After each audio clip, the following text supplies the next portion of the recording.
Gubernur Sumatera Selatan Haji Hermanderu menerima Kepala Kantor Wilayah atau Kakanwil BPN Provinsi Sumatera Selatan, Dr. Andes Pelopor, dalam rangka pamit pindah tugas dan memperkenalkan Kakanwil yang baru, Insinyur Calvin Andar Sembiring.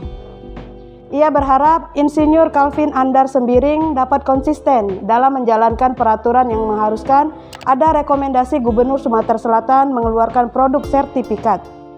Saya harap kita bersama konsisten dan jangan pernah ada produk sertifikat yang keluar tanpa adanya rekomendasi dari Gubernur.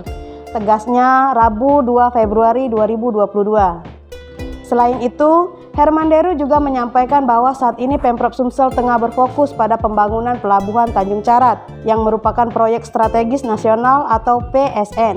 Ia berharap agar BPN dapat terus mengawal kegiatan tersebut dan menyelesaikan permasalahan-permasalahan yang timbul terkait dengan adanya lahan yang mulai diakui oleh warga. Saya lihat mulai tumbuh plang-plang tanah yang mengatasnamakan kepemilikan. Patok tanah tanpa dasar tersebut telah saya perintahkan bupatinya untuk dicabut.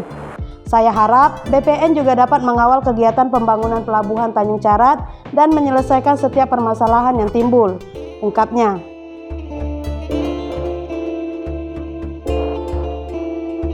Gubernur Sumsel Haji Hermanderu mengharapkan BPJS Ketenagakerjaan tidak hanya memberikan perhatian pada pekerja formal, melainkan juga para pekerja di sektor non-formal di Provinsi Sumatera Selatan.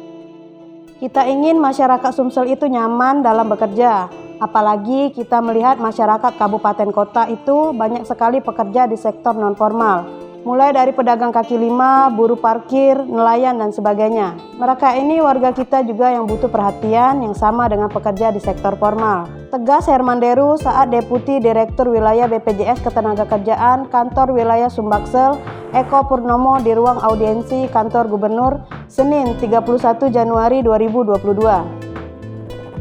Pemerintah Provinsi Sumatera Selatan dalam hal ini lanjut Hermanderu telah menjalin kerjasama yang erat dengan pihak BPJS Ketenagakerjaan dengan diluncurkannya program Return to Work yang dilaksanakan Rumah Sakit Umum Daerah RSUD Siti Fatimah Az-Zahra yang merupakan program terpadu layanan kecelakaan dan penyakit akibat kerja. Kita harapkan program seperti ini terus dikembangkan, imbuhnya. Hermanderu juga berharap pada Deputi Direktur Wilayah BPJS Ketenagakerjaan Kantor Wilayah Sumbaksel Eko Purnomo agar dapat turun langsung ke lapangan, melakukan sejumlah inovasi, menjalin kerjasama dengan para kepala daerah, bupati atau wali kota se-Sumsel untuk menjelaskan terkait BPJS Ketenagakerjaan. Pemerintah Provinsi Sumatera Selatan bekerjasama dengan Duta Anti Narkoba Provinsi Sumatera Selatan, Badan Narkotika Nasional atau BNN Provinsi Sumatera Selatan, Yayasan Masjid Agung Palembang, serta Klinik Rehabilitasi Al-Haiza berupaya melanjutkan berbagai kegiatan yang difokuskan untuk mencegah dan menanggulangi pengguna dan pengedar narkoba yang akhir ini trennya terus mengalami peningkatan. Gubernur Provinsi Sumatera Selatan Haji Hermanderu menyampaikan, narkoba adalah musuh terbesar bangsa, bahkan musuh terbesar di dunia. Menurutnya, banyak usia produktif yang menjadi rusak hanya karena kecanduan narkoba yang masuknya dengan bermacam-macam cara, baik dengan cara yang sangat strategis melalui layanan tertentu, bahkan menggunakan ibu rumah tangga. Hal tersebut disampaikan Gubernur Sumatera Selatan Haji Hermanderu saat menghadiri peresmian Klinik Rehabilitasi Al-Haiza YMAP oleh Gubernur Sumatera Selatan dan penandatanganan kerjasama Yayasan Masjid Agung dengan Yayasan Lem Puri di halaman Masjid Agung Sabtu 29 Januari 2022 siang. Untuk menekan jumlah pengguna narkoba di wilayah Sumsel ini, ia menghimbau Klinik Al-Haiza harus menggunakan dua pola, yaitu pasif dan aktif. Klinik Al-Haiza harus menggunakan dua pola, yaitu pasif dan aktif. Pasif artinya harus buka setiap saat dan tenaganya harus siaga. Dan aktif artinya harus bekerja sama dengan ketua RT, RW, dan lurah agar tahu sasaran dan agar lebih mudah menggunakan pendekatan keagamaan, tuturnya.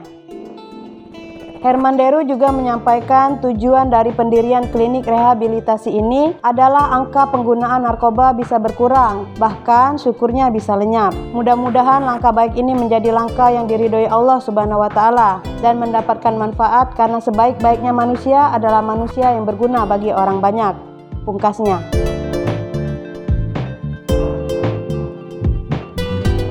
Gubernur Sumsel Haji Herman Deru mendapat apresiasi dari segenap warga Kota Palembang. Hal ini tak lain karena keberhasilannya menghadirkan wajah baru pada monumen bersejarah Monpera dengan tampilan yang sangat instagramable. Dalam sambutannya saat meresmikan Taman Area Publik Kawasan Monpera dan Pojok Baca Digital Kawasan Monpera, Sabtu 29 Januari 2022. Gubernur Sumsel Haji Herman Deru mengatakan, bantuan yang diberikan Pemprov melalui Dinas Perkim Sumsel ini tidak sebanding dengan perjuangan yang telah diberikan para pahlawan terdahulu.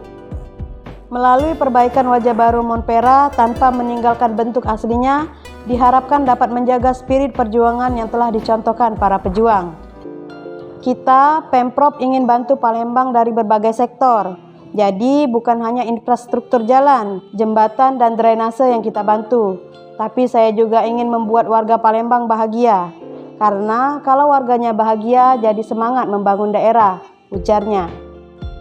Lebih jauh, Herman Deru juga berpesan kepada Wali Kota Palembang agar dapat mengajak masyarakat menjaga ikon kebanggaan warga Palembang tersebut dengan cara tidak mengotori, menjaga kebersihan, dan menjaga dari tangan-tangan jahil yang suka merusak fasilitas yang telah disediakan. Jika nanti ada pemuda yang kreatif grafiti, ini bisa difasilitasi. Jangan sampai tempat yang sudah dibangun begitu indah, tercoreng keindahannya, bahkan tercoreng maknanya, ujar Herman Deru. Kepada Duta Literasi Sumsel, Herman Deru juga berpesan agar menjadikan pojok baca digital yang ada sebagai sarana tempat literasi semua ilmu pengetahuan, tak terbatas pada kalangan anak-anak atau remaja, tapi juga pada seluruh masyarakat yang berkunjung ke kawasan Monpera.